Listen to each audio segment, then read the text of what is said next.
Isang palang araw po sa ating lahat, katiits, mula dyan sa Luzon, Visayas, and Mindanao. Dyan po sa Zamboanga at dyan po sa labas po ng bansa sa Mexico. Muchas gracias, amigo. Bago po ako mag-umpisa po at mag-analisa po sa ito'y napakaganda pong treasure sign o treasure markers po na pinadala po natin katiits. Maraming salamat po talaga sa inyo mga subscriber, mga followers ko, mga viewers po.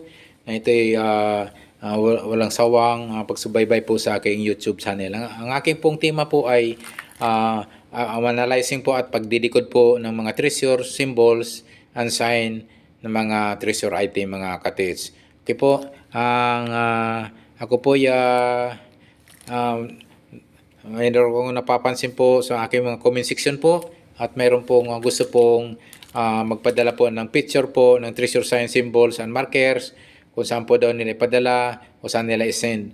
Pwede nyo pong ipadala po yung inyong mga treasure signs and symbols na pwede nyo ipadikod o ipa-analisa po sa akin. Diyan po sa aking Facebook page na Alejandro Sanchez. Yung aking profile po doon, naka-shade po ako doon, naka-sunglasses po. Yun po ang inyong pipiliin po dahil marami akong kapangalan na lumalabas doon sa Facebook page na hindi lang ako ang Alejandro Sanchez po, napakarami. So, ang inyong pipiliin nyo po yung naka-sunglasses po o naka-shade. Alejandro Sanchez po, naka-sunglass po o naka-shade po ako doon. Okay po, yun po yung inyong pipiliin po sa Facebook page ko mga katids.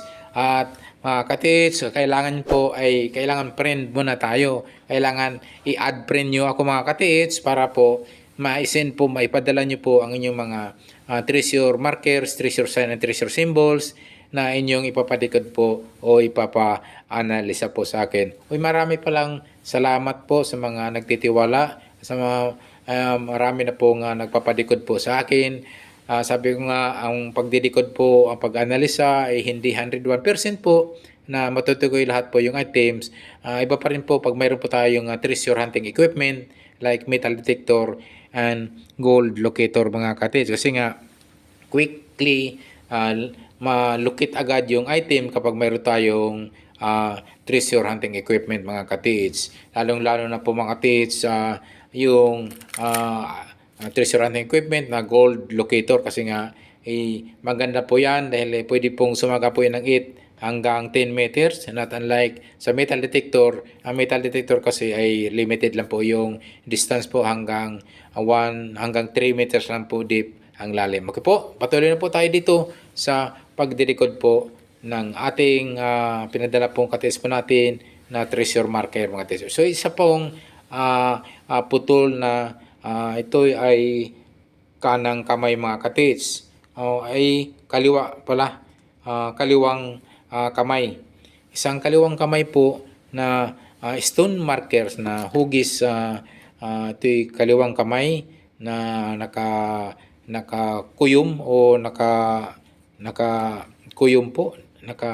Yung kanyang kamay mga katids. So isa pong napagandang itong markers po na ito'y ginagamit din po ng mga Japanese po, Korean and Chinese mga katids. So yun po ay isa po sa napakaganda pong treasure marker po na pinadala po ng ating katids upang ito'y i-decode o i-analyze po. At maraming salamat po pala sa inyong pagtitiwala sa akin katids na ako po inyong napili sa pagdidikod po ng inyong treasure marker at treasure sign mga katids. So yun po ay isa po ang tinitingnan po natin dito ay yung nakakuyom. So pwede po na yung kanyang hugis po, yung pagkalagay po ng ito'y bato na ito'y hinugis po ng pinakakamao. Isang hugis kamao na ito'y nakakuyom mga katids.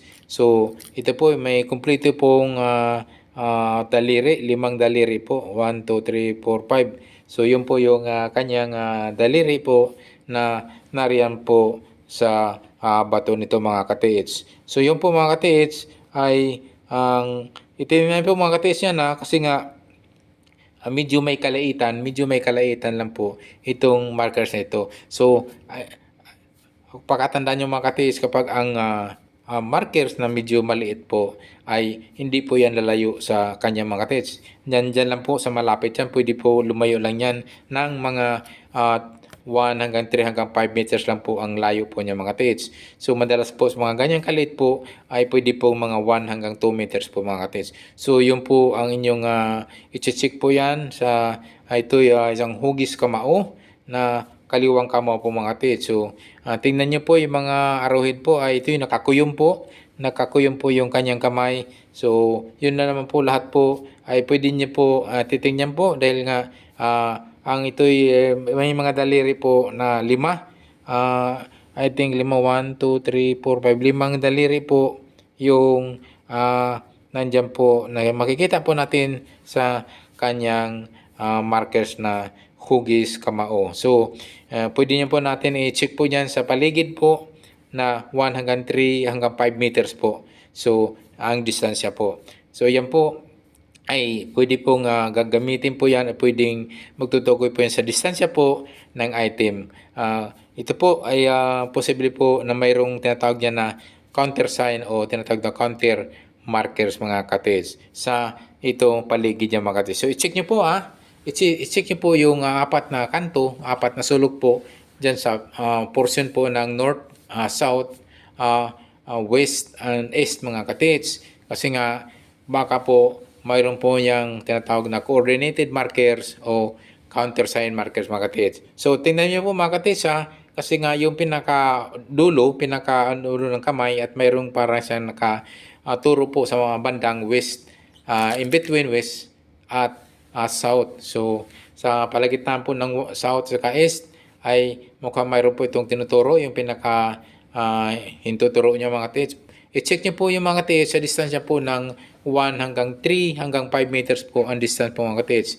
Baka po mayroon po diyang tinatawag na coordinated markers o tinatawag na countersign markers na doon ay nagpa-pinpoint po yung mga coordinated markers niyan, mga countersign markers ng item or andyan po mismo sa mga coordinated markers yung items o nandyan po din yung mga yung items at countersign mismo dyan sa kanyang paligid. So ganito po mga katiis, huwag niyong kaligtaan, pakatandaan niyo po na kapag maliit po yung treasure marker ay nandyan lang po mismo sa tabihan yung item. Yung mga giveaways na yan, nariyan lang po mga katiis. So ito po yung napakagandang treasure marker na pinadala po ng ating katiis ay isang hugis kamao, kaliwang kamao na ito'y nakakuyo mga katiis. So yan po yung indication po dyan sa may bandang west and south po, i-check nyo po mga katiis. So hindi lang po mga katiis, ay tingnan nyo rin po yung mga paligid, yung mga opposite nyo yung mga katiis. Tulad po yung opposite yan ng north, east and west and south mga katiis. Yan po ay tingnan nyo po, baka po mayroon po yung mga coordinated sign or counter marker sign mga katiis na ito ay pwede po may maliit po na bato dyan na naka-okit na mayroon ding naka-engrave po na kamay na pwede pong pinaka-counter sign yung mga katiis. Yung 4 na kanto, 4 na sulok po na hindi gaano maglalayo. Hindi gaano maglalayo ng hanggang 5 metro po mula dito sa pinaka-markers na hugis kamao katiis. So yun po, i-check nyo po yung 4 na kanto, yung 4 na sulok po sa north, south, west and east mga katiis. So yun po inyong titingnan po na ito'y posible pong mayroon niyang tinatawag na countersign o counter markers mga katiis na pwede pong nagtuturo yan mismo sa item. So yan po mga katiis, sana po pwede din po kayong magtisdig po kung pwede nyo hanggang 1 meter po, pwede po 1 meter ang layo po dyan sa or 1 or 2 meters po ang layo dyan mismo sa pinaka-markers. Pero magtestig po sa bandang east ay madalas po yan, dyan po linalagay po yung item ng mga Japanese po.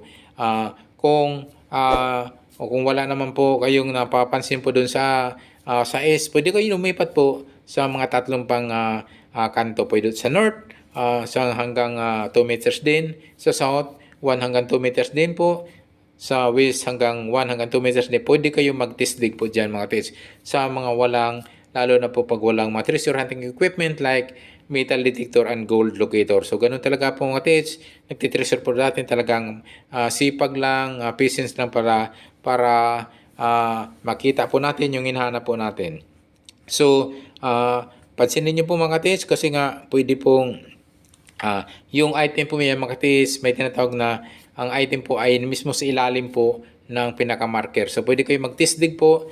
Pwedeng 1 meter po sa bandang east, depth 1 meter or 1.5 meters. Letter L kayo, mag-sink po kayo ng letter L sa ilalim po mismo ng kamay o kamao na nakakuyom na kaliwang kamao mga katids. Pwede kayong maghukay po, tapos mag-letter L, magsisink po kayo ng letter L sa ilalim po mismo ng itong pinaka-markers mga katids. So, yun po, ito yung dapat po ninyong titingnan at dapat alam nyo na kapag maliit po yung pinaka markers niya ay hindi yan lalayo yung item. So, i-check nyo po. Pwedeng 1.3 hanggang 7 meters sa east. Pwede na rin po din yan sa bandang west. 1.3 hanggang 7 meters din. Or dyan po sa bandang north, same distance, 1.3 hanggang 7 meters. As well as the opposites sa kanyang south ay 1 hanggang 3 meters hanggang 7 meters din mga katids. So yun po mga katids ay yun po yung inyong titingnan po dyan po sa paligid nito mga katids. Kasi nga kung wala po mo dyan sa pinaka markers ng mga katids, pwede pong lumayo lang po dyan ng hindi ganong lalayo. Sabi ko nga 1 hanggang 3, 5 hanggang 7 meters ang layo lang mga katids. So di yan lalayo sa pagkangantong small mga markers mga katids. Okay po mga katids, thank you so much po sa nagpadala po nito at tayo po ay kanyang pinili sa pag-analyze at pag-decode. Sana po ay nasundan po ng ating katids na mga direction po na ating tinuro sa kanya. Ako po hihingi lang ko ng favor, yung mga nanonood po natin, mga subscriber, viewers po natin, followers, yung bago pa lang nyo sa aking YouTube channel, please subscribe, and also don't forget to hit the notification bell button para updated po kayo sa aking mga video pang ipapalabas po dito sa aking YouTube channel po katids. Ito aking YouTube channel ay more on decoding and analyzing sa mga symbols, treasure, symbols, mga sign, at markers mga katids ng mga treasure item katids. Yun po.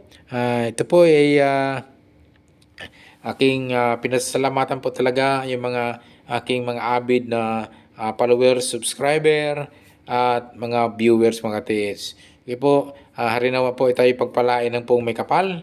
Tayo po mga treasure hunter na dito sa Pilipinas, Luzon, Visayas, at Mindanao ay makahis na po natin mga hinahanap. Thank you so much for watching. God bless us always.